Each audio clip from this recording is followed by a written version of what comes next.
Alors, tout à l'heure, j'avais relevé un truc, il nous avait parlé des conséquences du mariage des petites filles, etc. Il nous a parlé de Aïcha qui perd ses cheveux. Mais est-ce que tu peux nous ramener, c'est quel texte qui parle de ça après le mariage? Puisque la perte de cheveux, c'était avant qu'il y ait cet isolement de 9 ans. Donc c'est un truc hors contexte que tu as cité. Bref, tu pourras quand même te rattraper plus tard. Alors, ce que tu ramènes par rapport à Sheikh Fawzan, tu sais que dans l'islam sunnite, et c'est ton gros problème, pour un musulman sunnite, la parole d'un savant, ce n'est pas une preuve. Ça veut dire que même si Sheikh Fawzan, il dit quelque chose, eh bien, il faut regarder les preuves qu'il va dire. On n'est pas des suiveurs aveugles. L'islam sunnite, c'est pas Tabari a dit, je prends. Ibn Kathir a dit, je prends. Il faut regarder les preuves qu'il va citer. Et d'ailleurs, tu as un savant qui est plus grand que Cheikh Fawzan, qui est Cheikh Al-Uthaymin, qui est justement contre le mariage des petites filles et qui est en Arabie Saoudite. Et c'est un savant qui est beaucoup plus reconnu que Cheikh Fawzan. Mais Cheikh Fawzan, eh bien, ce qu'il dit, il l'a rapporté, il a donné des textes, il vit en Arabie Saoudite et il est contre le mariage à 18 ans. Pour lui, 18 ans, c'est trop tard. Donc, il peut avoir raison, il peut se tromper, c'est pas le sujet. C'est pas Cheikh Fawzan la vérité. Le musulman sunnite, il ne suit pas un savant comme ça aveuglément. Non. Nous, ce qu'on veut, c'est les textes. Et c'est pour ça, tout ce que tu as cité, parce que Jacques Le Fou, en fait, il fait des comparaisons qui n'existent pas. C'est mauvais, c'est mal, etc. Mais où t'as vu dans le Coran qu'Allah, il s'est trompé? Où est-ce que t'as vu dans le Coran qu'Allah, il t'a dit que tu pouvais te marier avec les petites filles, peu importe les conséquences? Ça n'existe pas. Il ne peut pas, alors c'est encore un défi, donne-nous un seul texte, c'est ça qui est incroyable, donne-nous un seul texte du Coran, parce qu'on est dans le Coran, qui te dit, tu peux te marier avec une fille, peu importe son âge, peu importe les conséquences qu'il y a. Ça n'existe pas. Ça n'existe pas, c'est pour ça qu'il faut qu'on reste, qu'on regarde justement sur la tête talaq. Où t'as vu ça? Où t'as vu que dans sur la tête talaq, il y a un verset qui te dit, tu peux te marier avec les petites filles, tu peux consommer le mariage, t'isoler et l'acte sexuel à n'importe quel âge, peu importe les conséquences. Et peu importe sa cause du tort. Pas du tout. Donc en fait, depuis tout à l'heure, tu es en train de critiquer un truc, mais c'est pas l'islam. Et non. Tu critiques peut-être des pensées de musulmans, peut-être des arguments de certaines personnes, de certains savants musulmans qui vivent ailleurs, etc. Non, ça n'a rien à voir. Quand je te parle de l'époque, et que je compare ce qui s'est passé avec le prophète, avec ce qui s'est passé en France, par exemple, à l'époque, eh ben, c'est à l'époque. Ça veut dire que, pour eux, ils sont tous trompés. Ils se sont tous trompés, ils ont tous fait n'importe quoi, et ce sont tous des gens qui commettaient des viols. Moi, c'est juste ça que je veux que tu dises, parce que tu attaques l'islam, mais reconnais que en France et au Canada, ils faisaient tous n'importe quoi à ce moment-là.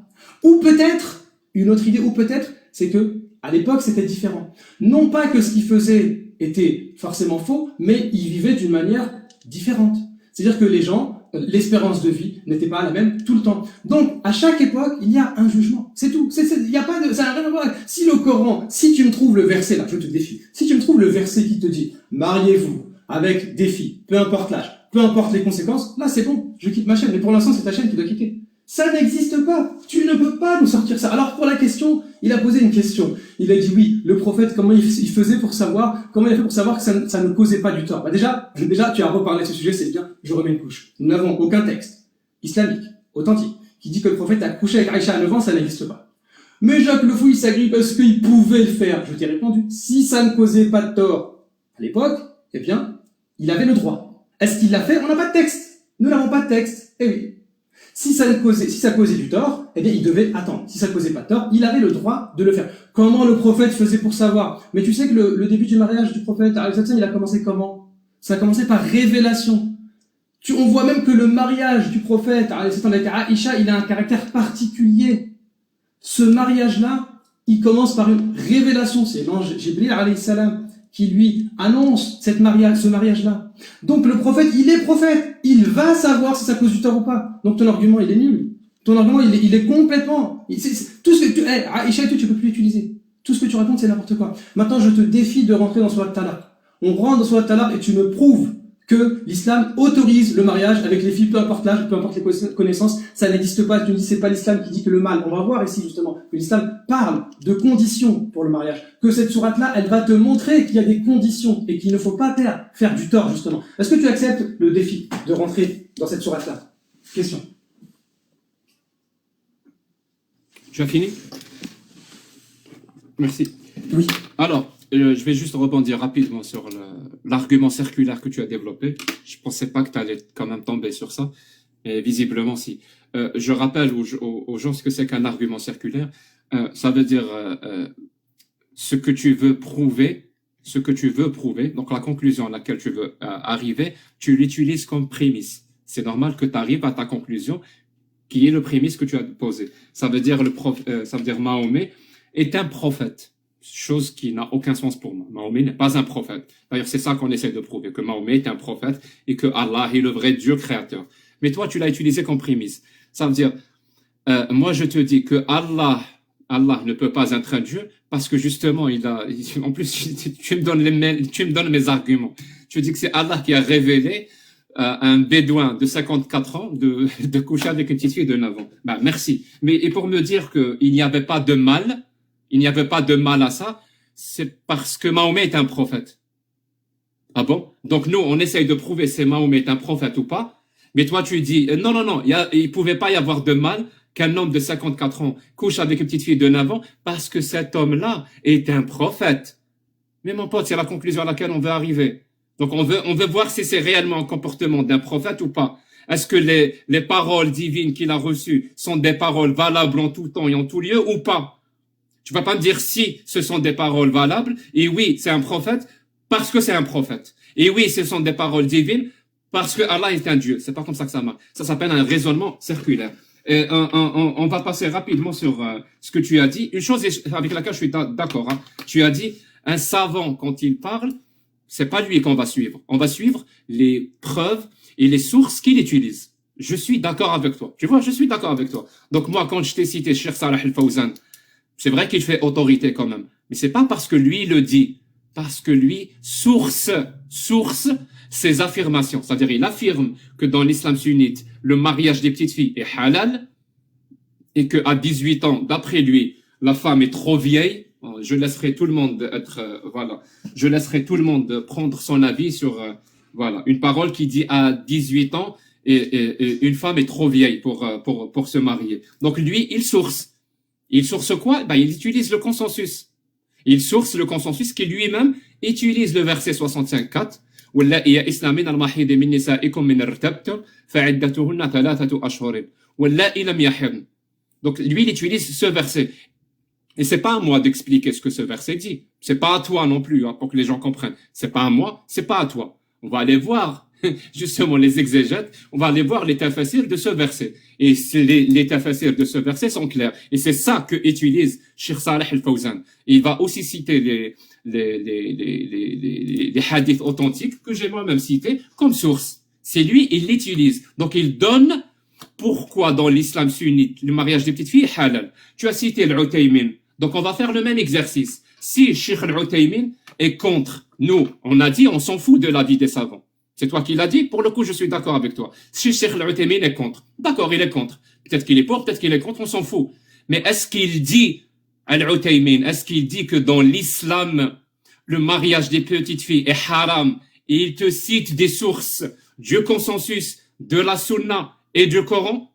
J'attends.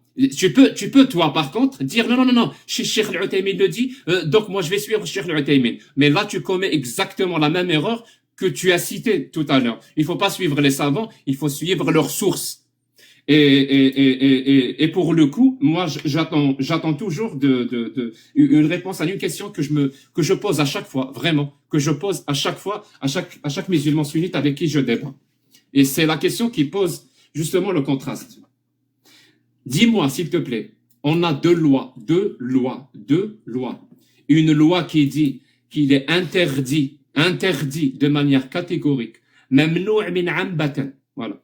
Il est interdit de manière catégorique qu'un homme de 54 ans, par exemple, épouse une petite fille de 6 ans et qu'il s'isole avec elle. Et s'il voit qu'il peut coucher avec elle, il peut coucher avec elle. Il y a une loi qui l'interdit, catholique. Elle l'interdit, voilà. Par exemple, on va prendre la loi française. Je crois que c'est la loi 222. Cette loi-là qui interdit ce genre d'acte sans aucune exception. Et on a à côté une loi divine, d'après vous, hein. Donc une loi qui a été révélée à un prophète. Et je rappelle à tous ceux qui nous écoutent que la révélation, donc la parole d'Allah, s'est arrêtée avec le prophète. C'est-à-dire quand le prophète est mort, Allah n'a pas parlé à d'autres personnes. Et donc, à la mort du prophète, la parole d'Allah, on l'a. Donc, la charia, si vous voulez, on l'a. Et elle autorise le mariage des petites filles. La preuve, beaucoup de gens l'ont fait. Le prophète l'a fait. Il y a beaucoup de sahaba qui l'ont fait. Le mariage avec des petites filles. Donc, dis-moi, cette loi-là, qui est supposée être valable en tout temps et en tout lieu, parce que c'est la parole divine, donc, qu'on peut, et tu sais quoi, je vais même prendre tes mots, même si ça m'intéresse pas, mais je vais quand même prendre tes mots. Il y a des circonstances où un homme de 6 ans, un homme de 54 ans peut épouser fille de 6 ans. Il y a des circonstances où c'est acceptable. Dis-moi, s'il te plaît, quelle loi est pour toi la meilleure? La loi française, qui interdit de manière catégorique ce genre d'acte, ou c'est la loi d'Allah et du prophète qui l'autorise dans certaines circonstances? Moi, je réponds à ma question pour que les gens comprennent que c'est pas une question piège. Moi, je dis que la loi française, dans ce contexte-là, elle est 1000 fois supérieure à la loi d'Allah. Et si c'est le cas, donc la loi d'Allah ne peut pas être une loi divine. Elle ne peut être qu'une loi humaine, parce qu'on est en train de comparer une loi humaine de 2024 et une loi humaine du 7e siècle. Alors dis-moi, quelle loi est meilleure, Jésus musulman?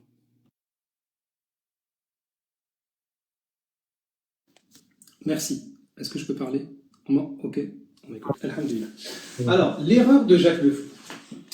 Tout d'abord, il nous dit raisonnement circulaire. Mais ça, c'est complètement faux. Puisque le débat, c'est est-ce que le prophète est un vrai prophète ou non?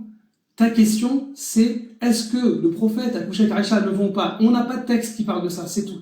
C'est fin du sujet. C'est à toi d'amener la preuve que le prophète a couché avec Aïcha à 9 ans. Ça n'existe pas. Tu es rentré dans une hypothèse. Oui, mais est-ce qu'il avait le droit de le faire ou pas? Là, je t'ai dit, on n'a pas de texte. Et ça va se diviser en deux cas. Soit ça causait du tort, on parle du passé, hein. Tu essaies de faire comme si je parlais d'aujourd'hui, c'est complètement faux. On parle du passé, soit ça causait du tort, soit ça ne causait pas. Si ça causait du tort, eh bien, c'était interdit. De la même manière que lorsque la femme, elle a ses menstrues, c'est interdit. Lorsqu'elle est malade, c'est interdit, etc. Et si ça ne causait pas du tort pour l'époque, eh bien, le prophète avait le droit. Est-ce qu'il l'a fait? Il n'y a aucun texte qui dise que c'est à 9 ans. Là, l'ambiguïté, elle est vite répandue. Et tout est là, alhamdulillah, il saute. Tout est là, il saute. Le prophète, il nous dit, oui, mais c'est un prophète, etc. Le prophète, il a la révélation. Donc lui, il pouvait savoir est-ce que ça causait du tort ou pas pour Aïcha. C'est fini, c'est fini. Selon les mêmes hadiths que tu cites, si on se base sur ces hadiths-là, le prophète, il a reçu par révélation, non pas l'acte sexuel, c'est dégueulasse ce que tu dis, mais le droit d'épouser Aïcha. On parle du mariage. Le mariage, c'est la révélation. C'est pas l'acte sexuel. Arrête de raconter n'importe quoi. Sors un peu de ton monde là. Essaye de respecter un peu les musulmans. C'est le mois du Ramadan. Arrête avec tes idées bizarres. Tu veux absolument que s'il y a isolement, l'homme s'isole avec sa femme, c'est forcément t'enlèves pas ton manteau, tu passes à l'acte directement. Non, faut patienter un peu dans la vie. Faut respirer un peu. Et oui. Donc le prophète, alayhi salatu wassalam, d'ailleurs pour revenir justement sur ce point-là, quels étaient les arguments d'Al-Uthaymin justement? Al-Uthaymin lui-même, il va se baser sur le hadith de Aïcha en disant que c'est une spécificité du prophète alayhi salatu wassalam. Donc lui, il va te dire que le mariage de Aïcha, c'est une spécificité du prophète alayhi salatu wassalam. Pourquoi? C'est quoi sa preuve? C'est pas Al-Uthaymin qui nous intéresse, c'est l'argument qu'il utilise. Et effectivement, tu trouveras dans les mêmes sources que tu cites que le mariage du prophète alayhi salatu wassalam s'est fait à travers un ordre divin. C'est une révélation divine. Donc tout ton argument, il disparaît. Ça sert à rien de venir avec des noms. Tu peux venir avec des noms, ça sert à rien. Tout à l'heure, par rapport à Al-Khalwa, je t'ai ramené 3 écoles sur 4. Tu racontais n'importe quoi. Donc maintenant, j'ai proposé un défi de venir sur la sourate 65 que tu ne peux pas assumer. Prouve-moi que dans la sourate 65, c'est indiqué que l'homme peut se marier avec la petite fille et coucher avec elle n'importe quel âge. Une petite fille, un enfant, prouve-le-moi ça à travers le Coran qu'on parle. Le Coran ne te parle pas ici d'enfant. Donne-moi, je te défie ici, là, je te défie de me citer le mot enfant dans la sourate 65. Ça n'existe pas. Je vais plus loin, regardez, je vais plus loin. Je te défie de me ramener dans Tabari, tafsir de Tabari et d'Ibn Kathir aussi si tu veux, le mot enfant dans la sourate 65, ça n'existe pas. Le mot qui est utilisé selon les tafsirs, c'est as-sarira. As-sarira, qu'on traduit par la petite, c'est relatif. On ne parle pas d'enfant, de bébé dans ce verset-là. Le mot enfant, n'est pas utilisé dans les tafasirs. Ça va être utilisé dans des explications. Ils vont faire la distinction entre le mariage, qui veut dire l'acte de mariage. L'acte de mariage, beaucoup de savants, la majorité des savants disent que l'acte du mariage uniquement peut être fait, il n'y a pas d'âge pour ça. L'acte de mariage. C'est ce que disent ces savants-là. Le Moslemi, il n'est pas d'accord. Et moi, je suis de son avis. C'est l'acte du mariage qui est autorisé, mais le moment de l'isolement, c'est pas quand c'est un enfant. Ça n'a rien à voir du tout. Donc tu vois, en fait, sourate 65, tu es incapable de rentrer. Je te défie de me ramener le mot enfant dans la sourate 65. Je te défie de me ramener encore pire enfant chez At-Tabari Ibn Kathir. Mais d'abord, restons dans la sourate 65, je te défie de me ramener le mot enfant. Ça n'existe pas. Quant à ta dernière question, quelle est la loi meilleure entre une loi qui interdit qui autorise en France et en islam? Mais les lois sont quasiment identiques. La loi française et la loi du Coran te disent que il faut pas qu'il y ait de tort, justement. Les deux vont dans le même sens, de l'interdiction puisque ça cause du tort. Donc il n'y a pas à choisir, c'est la même chose. C'est pareil. Sur ce point-là, c'est pareil, avec des petits écarts au niveau de l'âge, etc.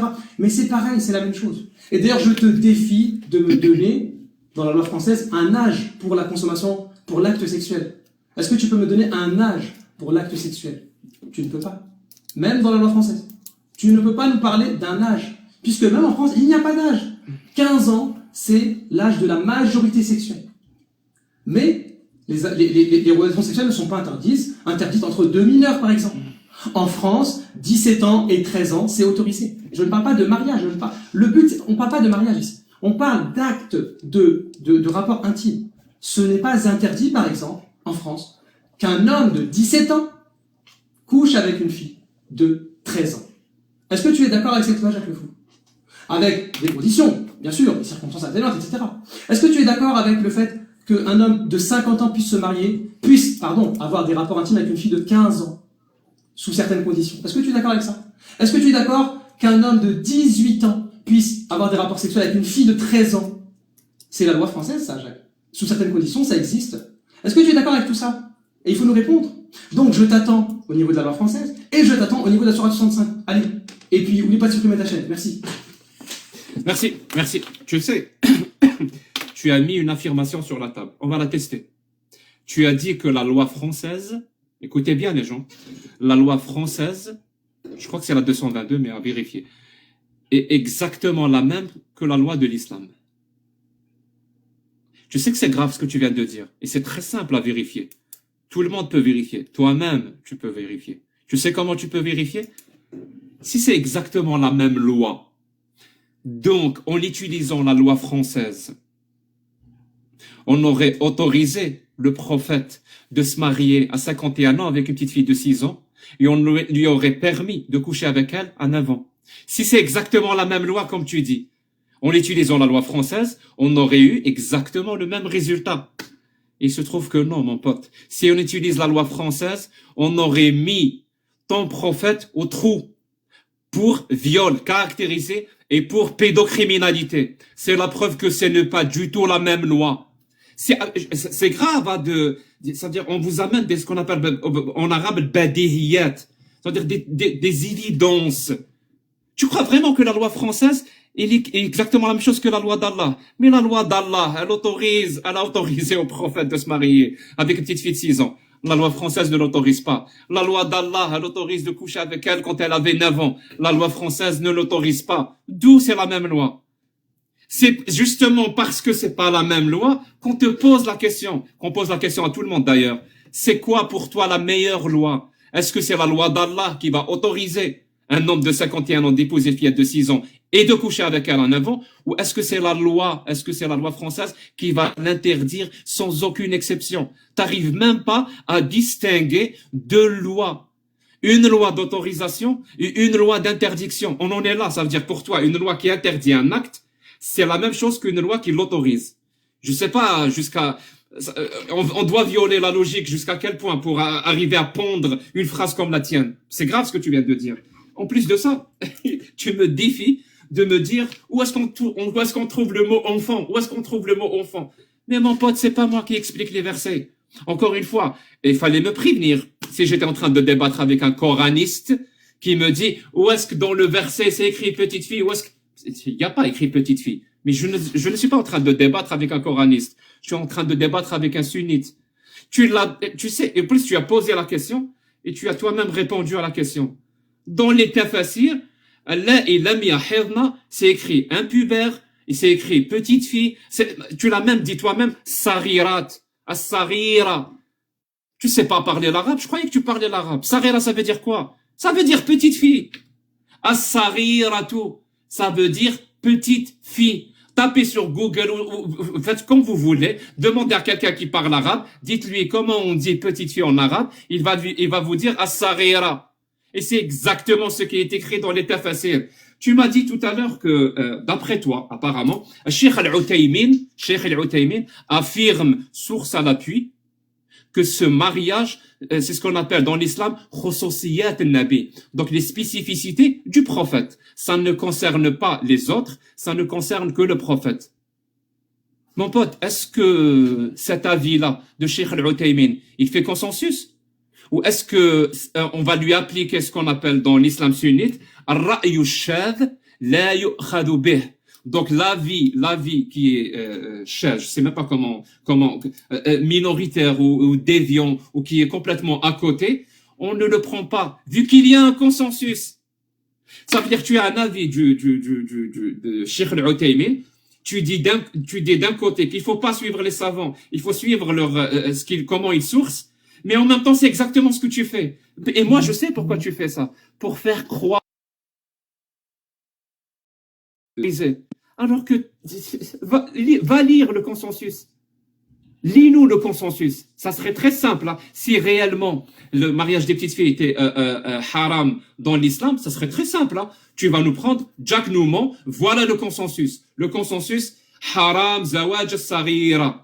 حتى je sais pas حتى تصبح عاقلة وهي بعمر 18 سنة. Donc le mariage des petites filles est interdit et voilà les sources et voilà. Mais il y a pas ça. Il y a le contraire. C'est pour ça que tu fuis comme la peste ton consensus et tu vas aller voir tous les avis, les petits avis qui n'ont pas de source, contraires au consensus. Ce qu'on appelle ra'yu shadh, c'est-à-dire les avis minoritaires qui ne représentent pas le consensus. Je le répète, hein, il y a un consensus dans les 4 écoles de l'islam sunnite, un consensus total, que le mariage des petites filles est halal. Et c'est grave ça, c'est grave. Tu te rends peut-être pas compte, mais c'est grave. Et tu sais pourquoi tu te rends pas compte? Là, on a la démonstration parfaite de ce que Voltaire pourrait, ou peut-être ce qu'il a dit, que ceux qui croient à des absurdités vont commettre des atrocités. Parce que les gens se posent toujours la question, comment ça se fait qu'il y ait des attentats? Comment ça se fait qu'il y a un homme qui est à l'intérieur d'un avion et qui va directement dans un immeuble? Comment ça se fait que quelqu'un prend des armes et qui tue son prochain? Ça, c'est pas normal. Je vais vous le dire, les gens. C'est parce que ce qu'ils font, ils pensent que ce qu'ils font est quelque chose de bien. Et pour arriver à convaincre quelqu'un que tuer son prochain est quelque chose de bien, tu dois au préalable lui faire croire à des absurdités du genre, il y a un Dieu, il envoie un messager à travers un ange, et ce bédouin il lui a fait des miracles, il s'est envolé sur le dos d'un âne ou je sais pas quoi, il est allé dans l'espace. Ça, c'est des absurdités. Et quand tu finis par croire à ces absurdités, je vous assure que tu finis par dire et commettre des atrocités. Ça ne vient pas de nulle part, le terrorisme islamiste. Ça vient de là. Le fait de faire rentrer ce genre d'absurdité. On est là à débattre sur le mariage des petites filles, putain. On est là à débattre sur le mariage des petites filles. Est-ce qu'il faut, oui ou non, laisser un homme de 54 ans pénétrer une petite fille de 9 ans? C'est grave, hein. C'est grave. On est là à débattre de ça. Merci beaucoup. Merci. Merci. Avant que Jésus prenne la parole. Il parle 8, 9 minutes. Tout à l'heure, je suis en train de voir le temps. Exactement. Et Jésus musulman, il parle 2 minutes 30, 3 minutes. Et en plus, c'est clairement du hors-sujet ce que tu es en train de faire là. Ouais, il ne répond pas du tout. Il ne répond pas à ce que je dis. Et on va reprendre point par point. Et d'abord, il faut éclaircir. Nous sommes contre le terrorisme. On est contre tous ces trucs-là. On l'a déjà dit. Jésus musulman, permets-moi 2 secondes. Je dois recadrer. Qu'est-ce que Jack Lefort a fait? Il a joué avec les émotions. Il a utilisé certains mots-clés. Il a carrément fait un hors-sujet. Alors, Jack Lefort,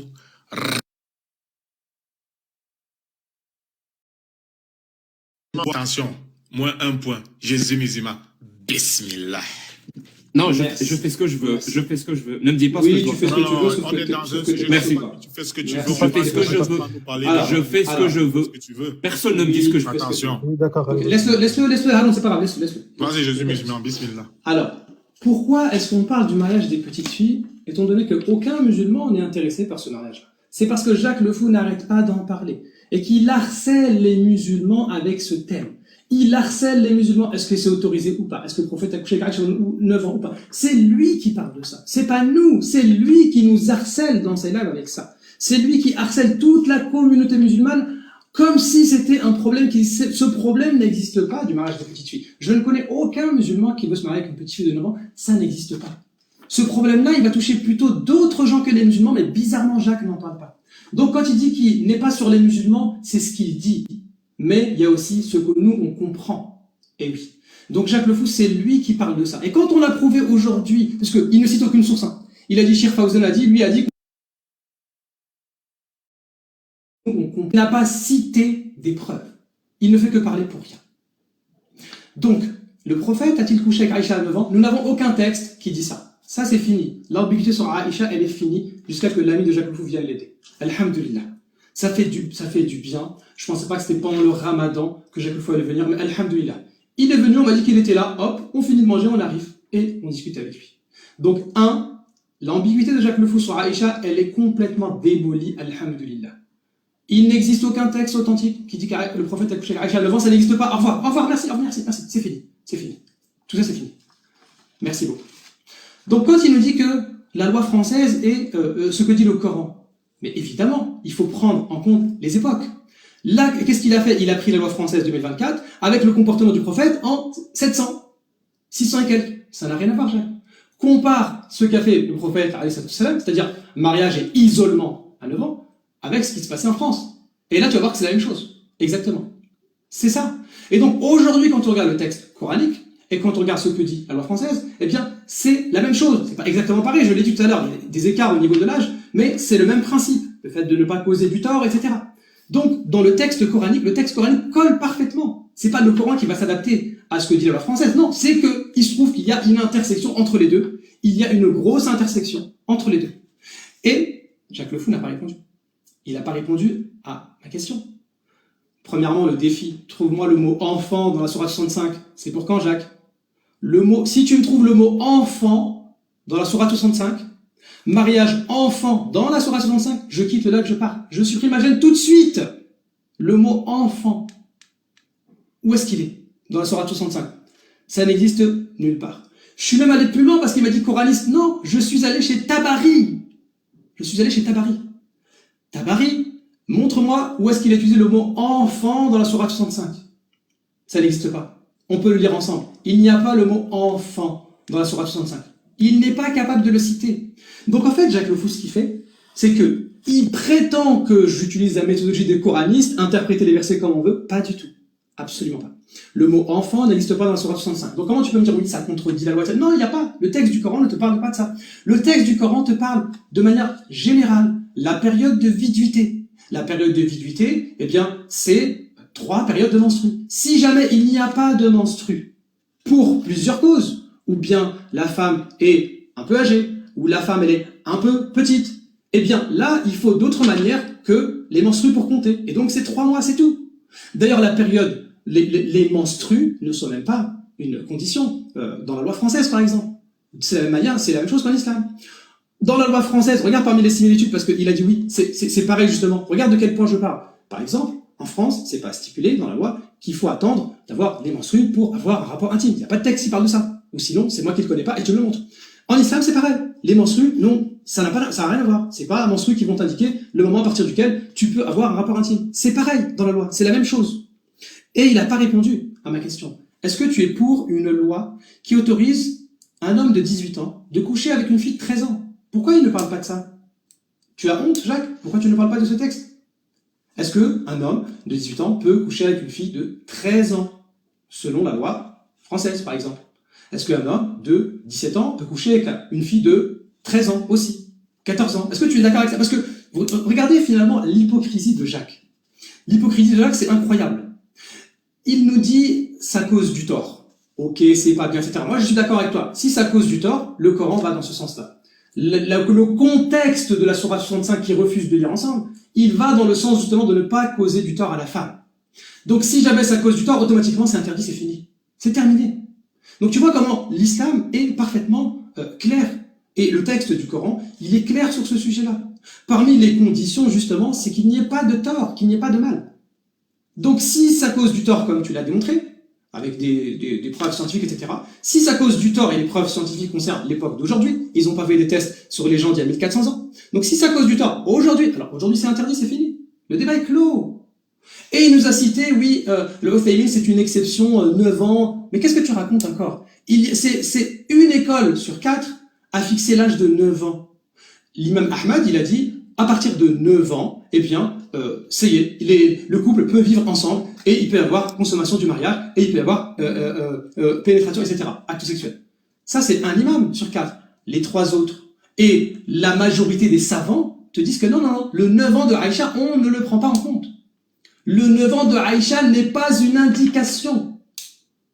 Non seulement le 9 ans de Aïcha, dedans il n'y a pas d'implication de rapport intime comme on l'a vu, c'est le moment de l'isolement, mais en plus 9 ans n'est pas un indicateur à prendre en compte. Donc où est-ce que tu as vu que le Coran et la Sunna, donc l'islam, enseigne que 9 ans c'est bon? Non, c'est faux, ça n'existe pas. Il y a un imam sur 4, c'est vrai, qui a dit 9 ans c'est bon. Mais cet imam-là, il vivait il y a plus de 1000 ans. Donc lui, en fonction de son époque, il a jugé que 9 ans c'était bon. Mais les autres ne sont pas d'accord avec lui. Et les autres te disent que 9 ans, ce n'est pas un âge. Ce n'est pas un âge pour la consommation du mariage. Donc tu racontes n'importe quoi. Tu racontes n'importe quoi, Jacques le Fou. C'est ça, Jacques le Fou. Tu n'as cité aucune preuve, rien. T'as rien du tout là. Tu n'as rien du tout. Tu ignores les hadiths. Tu ignores le Coran. Tu ignores les textes, les tafasirs de Tabari et tout, tu les ignores. Et tu ignores même la loi française. C'est donc n'importe quoi ce que tu racontes. Donc, je relance mon défi et je repose ma question. Défi, trouve-nous le mot enfant. Le mot enfant dans la sourate 65, on attend. Trouve-nous le mot enfant chez le plus grand des commentateurs, Tabari. Merci. Et est-ce qu'un homme de 18 ans peut coucher avec une fille de 13 ans? Est-ce que tu es d'accord avec ça ou non? Merci. Merci. Donc, avant que Jack le Fou ne prenne la parole, le frère Jésus musulman a posé 2 questions. Vu que Jack le Fou a demandé au frère de répondre à ces questions, le frère a répondu. Alors, Jack le Fou, nous les musulmans, nous exigeons que tu répondes à ces 2 questions-ci. Merci. Tu peux exiger tout ce que tu veux. Tu es libre de tes, exigences. Ça, c'est l'entente qu'on a eu à Jack le Fou. On fait pas le malin. Oui, tu es libre de tes exigences. Oui, voilà, c'est ça l'entente qu'on a eu. Merci. Chacun est libre, de sa parole et de ses exigences. Tu as exigé. Merci. Que Jésus musulman réponde à tes questions. Est-ce que tu veux que je débatte avec toi maintenant? Ah non, avec Jésus musulman. Je peux, il n'y a pas de souci. Je peux à partir de maintenant débattre avec toi. T'inquiète, je suis le modérateur. Si tu vas pas chercher, non, fais ça avec d'autres musulmans. C'est comme tu veux, c'est comme tu veux. Je débat avec toi. Les règles que nous avons établies, Jack le Fou. Je débat avec Jésus musulman avec toi. Jésus musulman réponde à tes questions. Un modérateur, un l'auditoire à témoin. Alors nous exigeons. Je fais quoi? Je débat avec toi ou avec Jésus musulman? Il essaie de jouer là, vas-y. Avec qui tu veux tout de même, tu vas pas toujours t'en sortir. Bah non, dis-moi. Je débat avec qui, toi ou Jésus musulman? Parle, Café Billah. Parle. Kafir billah. Merci. Ça commence à paniquer. On retire la parole. Nous sommes désolés. Vu que je ne débat, il n'y a pas de souci. Vu que le débat n'est pas. Les frères, s'il vous plaît, laissez Jacques le Fou répondre, s'il vous plaît. Vu que le débat n'est pas avec toi, mais avec Jésus musulman, permets-moi d'ignorer tout ce que tu as dit. Voilà, ça ne m'intéresse pas. Alors, pour répondre à tes questions, encore une fois, c'est toi-même qui as répondu. Tu as dit dans l'état facile, le période de viduité, ça veut dire c'est 3 mois, donc 3 fois une menstrue. Je répète tes mots, hein. Et on comprend que dans l'état facile, il parle d'une femme âgée parce qu'elle est ménopausée. Donc c'est 3 mois où une femme, je répète tes mots parce que je l'ai écrit, hein. Une femme un peu petite. C'est ce que tu as dit. Une femme un peu petite. S'il te plaît, ça veut dire quoi? Une femme un peu petite. On parle d'une naine, c'est-à-dire c'est une femme adulte, mais c'est une naine, elle a le nanisme, je sais pas, c'est une femme un peu petite. Pourquoi tu n'utilises pas les mots que Tabari et Ibn Kathir eux-mêmes ont utilisés? Eux-mêmes ont utilisé ces mots. Eux-mêmes ont dit As-Saghira, Al-Bikr As-Saghira, Al-Tifla As-Saghira, la petite fille. Pourquoi tu dis une femme un peu petite? Je comprends pas. Ça veut dire, tu me poses une question et toi-même tu y réponds. Et je reprends la première chose que tu as dit parce que c'est très grave. Hein. Tu te rends peut-être pas compte, mais tu persistes à dire que la loi française aurait permis au prophète de se marier avec une petite fille de 6 ans et lui 51 ans, et la loi française aurait permis au prophète à 54 ans de s'isoler, voilà, j'utilise ton euphémisme, de s'isoler et de consommer le mariage, bien sûr, avec une fillette de 9 ans, si l'envie lui en prenait. La loi française dit ça. Est-ce que tu es sérieux? Et en plus, depuis tout à l'heure, tu essaies de par tes mots, hein, j'essaie même pas de formuler maintenant des arguments. Je prends juste ce que tu as dit pour démolir le narratif de l'islam sunnite. Tu as dit ce que le prophète a fait, c'était à l'époque. On peut pas le refaire maintenant. Ah, dans ce cas-là, tu sais ce que tu fais? Tu es en train de torpiller le Coran lui-même. Le Coran qui dit à plusieurs reprises que le comportement du prophète est un exemple à suivre. Dis-moi, Jésus musulman, moi, supposons, hein, moi je suis en 2024, je suis musulman. Est-ce que je peux suivre l'exemple du prophète ou pas, comme Allah l'ordonne? Parce que apparemment, comme il dit, qudwa lil alamin, c'est-à-dire pour toute l'humanité, c'est un exemple à suivre. C'est-à-dire même aujourd'hui, on doit suivre l'exemple de cet homme parfait qui est le prophète. Si je voulais suivre son exemple et à 51 ans, je me marie avec une petite fille de 6 ans. Je peux ou je ne peux pas. Il y a 2 possibilités. Vraiment. Parce qu'à partir de maintenant, je pose des questions, vu que tu fuis toutes les questions et tu répètes toujours les mêmes, alors que j'ai déjà répondu 1 milliard de fois. Mais tu fais ce qu'on appelle le discours performatif. Tu penses que parce que tu dis Jack le fou ne répond pas, Jack le fou ne répond pas, que je n'ai pas répondu. Non, j'ai répondu à toutes tes questions. Et je fais confiance à l'intelligence des gens qui nous ont écoutés et et je leur fais confiance aux gens qui vont réécouter la rediffusion. À quel point j'ai répondu à toutes tes questions et que toi, t'arrêtes pas de dire Jack le fou ne répond pas, Jack le fou ne répond pas. Alors dis-moi, il y a 2 réponses possibles. Si je suis l'exemple du prophète, à 54 ans, donc à 51 ans, je me marie avec une fillette de 6 ans. Soit, oui, je peux, parce que le prophète est un exemple, donc oui, je peux. Là, tu viens de torpiller tout ce que tu viens de dire, tout, absolument tout, parce que c'est l'exemple, donc on le suit. Donc même en 2024, on doit suivre l'exemple du prophète. Soit, non, on ne peut pas laisser un homme de 51 ans épouser une petite fille de 6 ans. Dans ce cas-là, il ne faut pas suivre l'exemple du prophète. Ici, il ne faut pas suivre l'exemple du prophète sur au moins une question. Donc le verset 33-21 est faux. Ça veut dire le verset d'Allah est faux. Tu m'as demandé tout à l'heure comment tu peux prouver que le Coran est faux. Ben voilà un exemple parfait. Le Coran nous dit dans le verset 33-21 de prendre le prophète comme exemple dans ses comportements, donc de le prendre comme exemple. Si je n'ai pas le droit de le prendre comme exemple dans ses mariages, donc ce verset est faux. Ce verset est faux. Et je répète, tout à l'heure, tu as fait plein d'affirmations du genre que ce mariage est spécifique au prophète. Je rappelle, c'est complètement faux. Le consensus est clair sur ce point. Ce n'est pas khususiyat al-nabi. C'est-à-dire, c'est pas des spécificités du prophète de se marier avec les petites filles. Je donne un exemple, Surat al-Ahzab 50, donc les coalisés 50, 33, 50, où le prophète, ça veut dire wa imra'a mu'mina in wahabat nafsaha lin-nabi in arada an-nabi an yastankihuha khalisatan laka min dunil mu'minin. Là, c'est quelque chose de spécifique au prophète. Et qu'est-ce qui est spécifique au prophète? Toute femme qui s'offre au prophète, si le prophète veut coucher avec elle. Et ce privilège-là ne t'est accordé qu'à toi, pas aux autres croyants. Voilà. Ça, c'est quelque chose de spécifique au prophète. C'est clair. C'est-à-dire, le prophète, il peut faire ce qu'on appelle zawaj al-hiba. Ça veut dire un mariage sans dot, sans témoin, sans rien. Voilà. Il peut coucher avec la femme si cette femme s'offre à lui. Par contre, si le musulman le fait, c'est considéré comme un zina. Ça veut dire fornication. Ça, c'est spécifique au prophète. Et tu sais, c'est spécifique à autre chose aussi. C'est spécifique à tous les gourous de toutes les sectes qui s'offrent ce genre de privilège sexuel. eh ben, ça ne rate pas. Le prophète lui-même s'offre ce genre de privilège sexuel.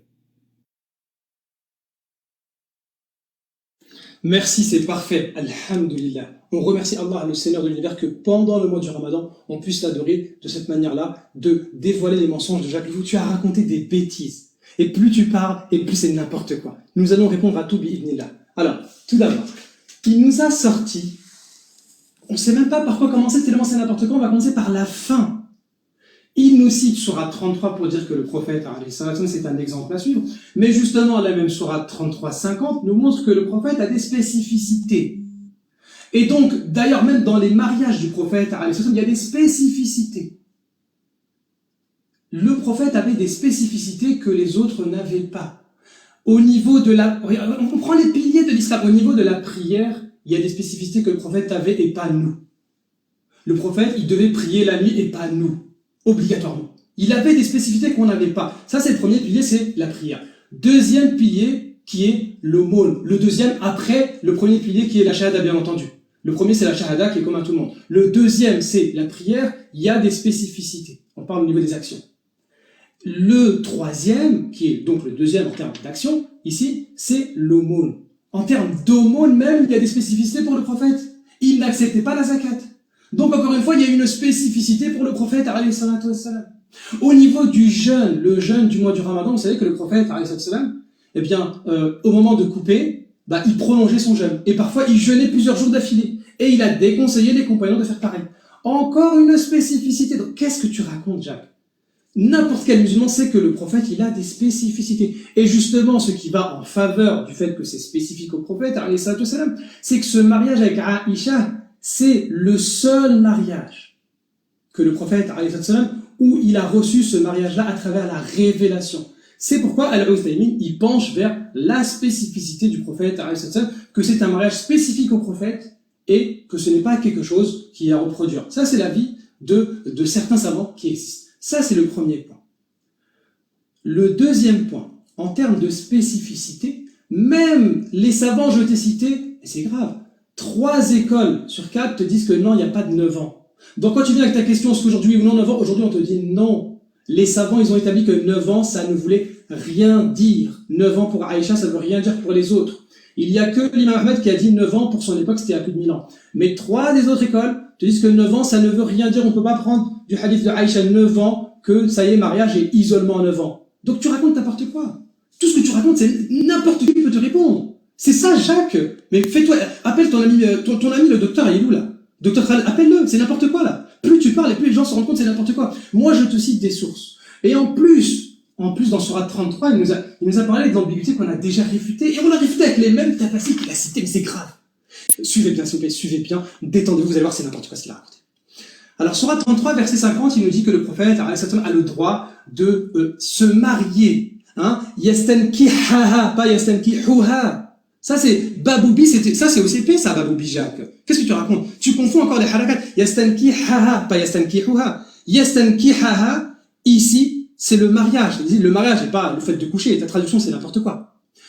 De plus, nous avions vu dans la vidéo que je t'ai réfutée, il a dit oui, ça c'est des gourous qui se permettent des privilèges de pouvoir se marier sans la dot, etc. et tout. Et le prophète, il a fait. Donc, non.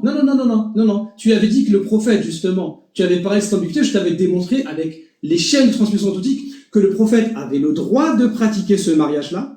Le prophète, regardez ça qui est extraordinaire.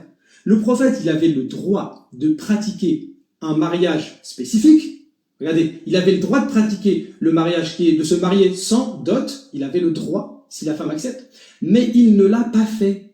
C'est ça qui est extraordinaire. Il ne l'a pas fait. Je répète, il nous parle des gourous. Justement, le prophète, en fait, c'est un enseignement, tout ça. Le prophète, c'est une miséricorde pour l'humanité. Regardez, la page juste avant, le haut de la page du verset qu'il a cité, c'est quoi? Ya ayyuhan nabiyyu inna arsalnaka shahidan wa mubashiran wa nadhira wa da'iyan ila Allah bi'idnihi wa sirajan munira. Le prophète, c'était une lumière, un exemple. Le prophète avait le droit d'épouser une femme sans lui donner de dot, mais il ne l'a pas fait. Pour montrer que si jamais quelqu'un il veut pratiquer ce type de mariage, qu'il sache que l'exemple, le prophète, lui qui avait le droit ne l'a pas fait, à plus forte raison, on ne le fait pas. C'est ça, on te donne cours gratuit, Jacques. C'est gratuit, ça. Eh oui, on n'a pas pu faire Tarawih, on a fait l'Aïcha Alhamdulillah en groupe, mais c'est gratuit les cours, Jacques. Viens t'abonner à ma chaîne, on te donne des cours gratuits, il n'y a pas de souci. Alors, maintenant nous allons revenir à une dinguerie. S'il vous plaît, écoutez bien.